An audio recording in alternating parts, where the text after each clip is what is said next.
Puji Tuhan ya. Kalau hari ini kita bernapas, kita sehat, katakan terima kasih Tuhan.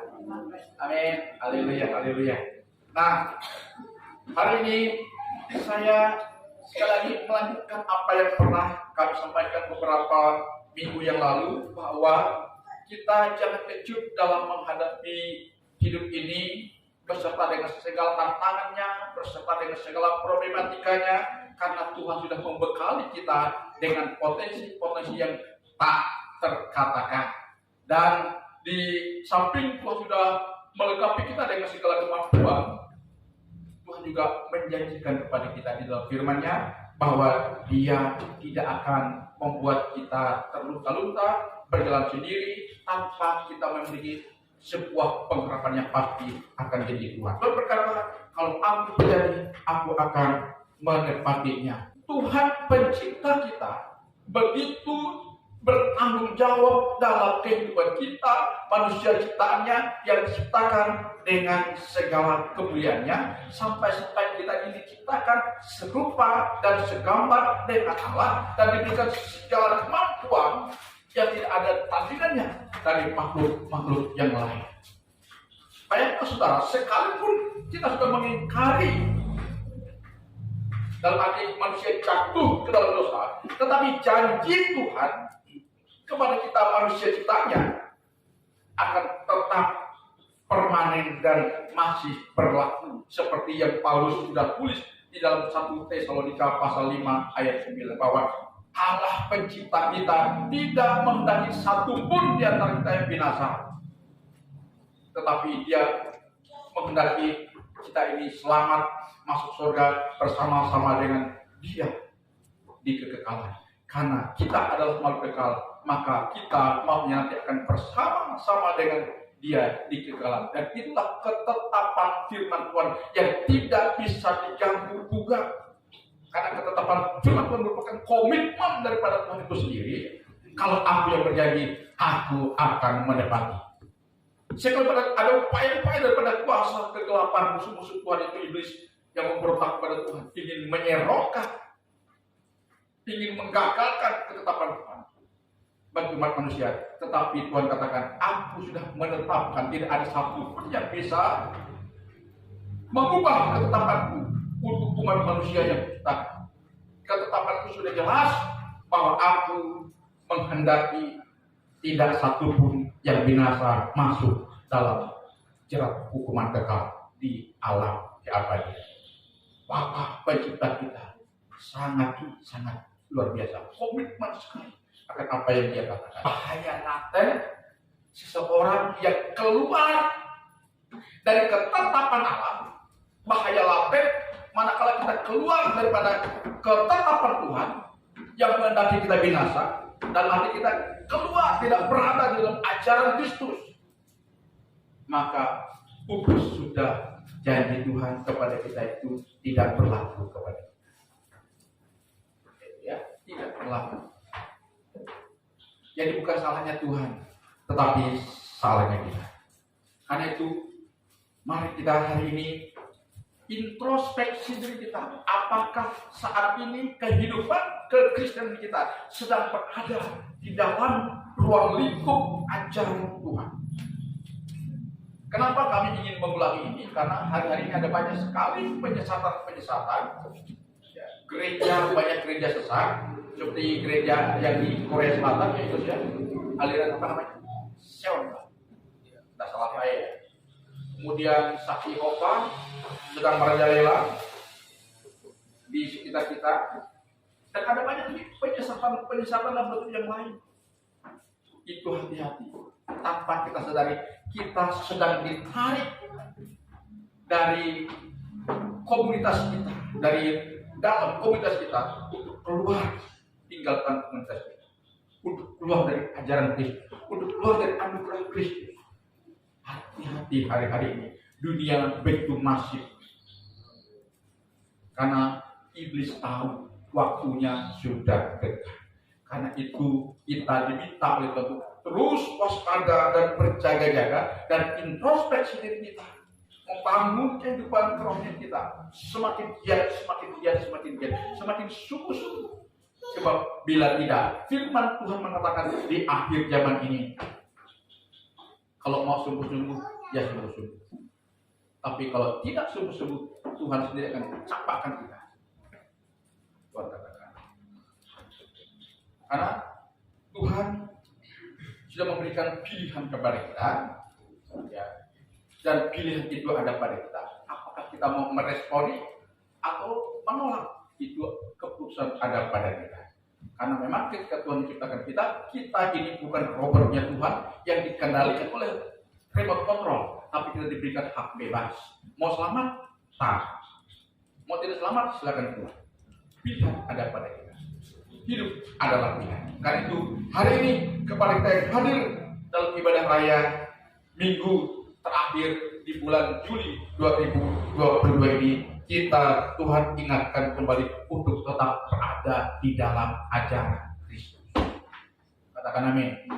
Yohanes pasal 15 ayat 7 sampai dengan ayat 9 kalau tidak salah saya. Jika kamu tinggal dalam aku dan aku di dalam engkau, firman-Ku tinggal di dalam engkau, maka engkau akan berdaya guna, kata Tuhan. Engkau akan berbuah, engkau akan produktif kalau engkau mengikuti aku. Dan orang yang tinggal di dalam Kristus, perhatikan, hidupnya tidak akan produktif. Apa artinya produktif? Produktif kalau kita menghasilkan buah-buah iman kita, buah kesungguhan kita, buah ibadah kita, buah pengorbanan kita, buah doa kita. Itu terlihat. Nah, kalau orang yang tidak sungguh-sungguh, itu akan terlihat. Dan buahnya sudah. Ya. Kan itu, mari hari ini kita berkata kepada Tuhan, kalau memang aku selama ini sebagai orang yang abai akan Tuhan, sebagai orang yang tidak sungguh-sungguh dengan Tuhan, aku mohon hari ini aku mau memperbaiki keadaan kehidupan rohaniku untuk sungguh-sungguh lagi dengan Tuhan. Karena aku tahu manakala aku sungguh-sungguh mencari Tuhan, aku akan mendapatkan upah setiap perjanjian kepada. Demikian itu. Setiap apa yang kita lakukan Tuhan akan ada pahalanya. Katakan amin. Akan ada pahala. Seperti dalam penyampaian saya pada 2 minggu yang lalu, bahwa firman Tuhan itu mengandung janji. Jika firman Tuhan mengandung janji, maka firman ini harus kita pegang, kita perkatakan, kita renungkan, kita hayati, lalu kita lakukan. Ya, ini firman Tuhan. Kalau kita lakukan, maka penggenapan janji Tuhan pasti akan terjadi dalam hidup kita. Yang kedua, yang mengandung janji adalah ibadah kita. Sebagai orang yang tinggal di dalam ajaran Kristus, kita pegang dua janji Tuhan.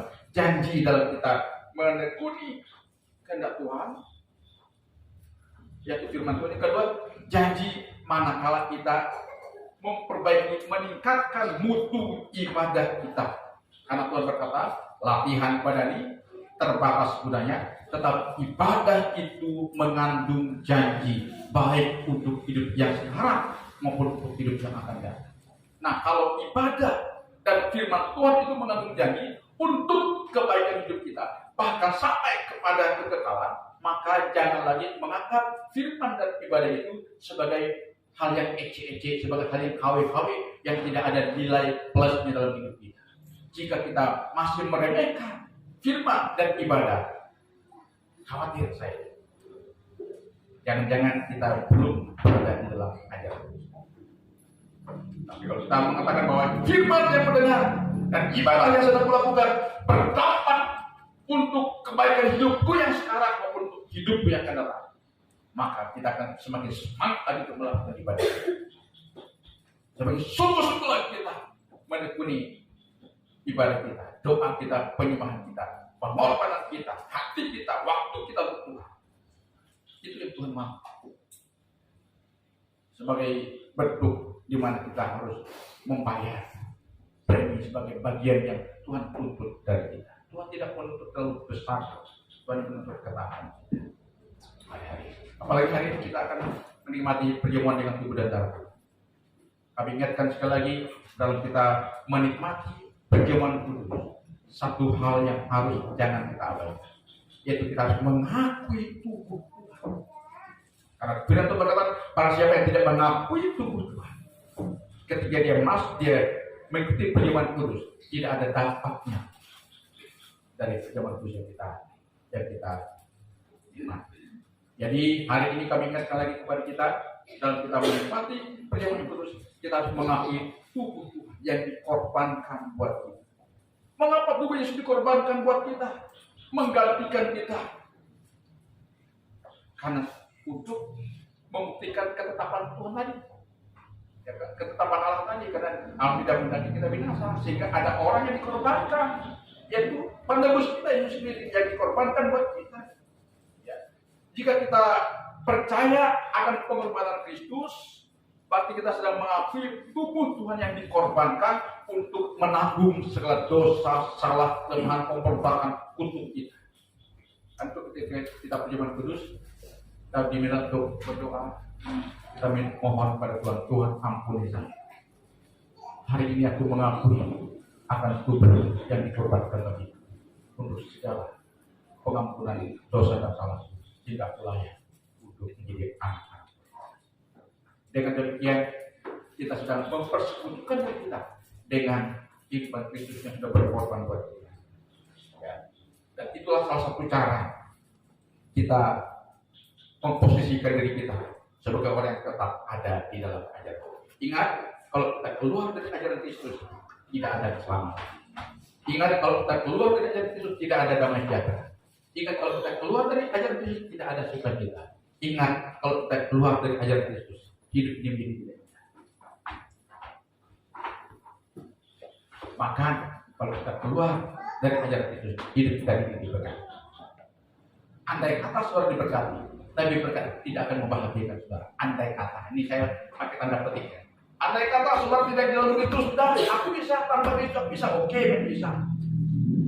Banyak orang juga bisa sukses dalam segala hal. Banyak ini. Tapi perhatikan, apakah mereka damai? Apakah mereka bahagia? Saya katakan tidak. Ada banyak orang yang banyak duit, tetapi dia damai dan bahagia. Makanya lari kemana? Narkoba segala macam. Ya. Salah bisa mengakhiri hidupnya dengan cara dirinya sendiri. Karena itu sekali lagi kami ulangi kepada kita harus tetap ada di dalam ajaran Kristus. Karena ketika kita tetap ada di dalam ajaran Kristus, itulah yang akan membentengi hidup kita, yang akan memagari kita dari setiap pengaruh dunia.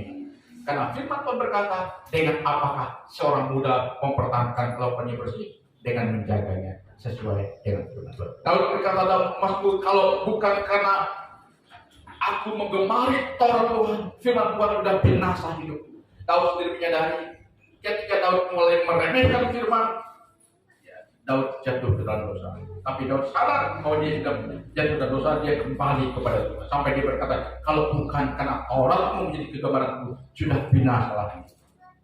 Artinya sudah kuasa firman Tuhan, mana kalau kita lakukan, dia akan mengubah hidup kita. Dari hidup yang hina tidak berdaya menjadi berdaya.